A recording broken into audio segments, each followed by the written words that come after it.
Polri sebut laporan Tamara Blazinski soal dugaan penipuan bukan ditolak, tapi berkas belum lengkap.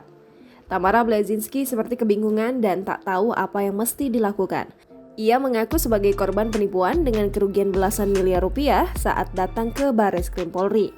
Namun, Bareskrim Polri belum bisa menerima laporan sang artis. Kendati begitu, Ramadan enggan menjelaskan perihal berkas apa yang tidak dipenuhi oleh Tamara. Yang jelas, penolakan laporan adalah wewenang penyidik. Diberitakan sebelumnya, Tamara Blazinski mengeluh soal keadilan di sosial media Instagramnya usai laporannya di Bareskrim Mabes Polri ditolak. Ia melapor atas dugaan tindak penipuan yang membuatnya merugi sebesar belasan miliar selama belasan tahun. Tamara juga sempat menangis usai 4 jam berada di Bareskrim Mabes Polri, namun pada akhirnya tak menemukan hasil positif. Lewat unggahannya itu, Tamara memohon bantuan dari rekan-rekannya untuk memberi petunjuk dalam masalah yang dihadapinya.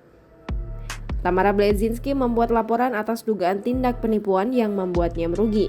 Sembari menangis, Tamara mengaku selama belasan tahun ini menderita atas apa yang dialaminya itu.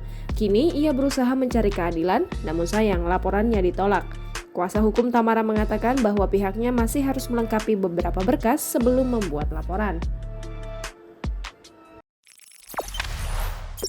Jangan lupa subscribe, share, komen, dan like ya!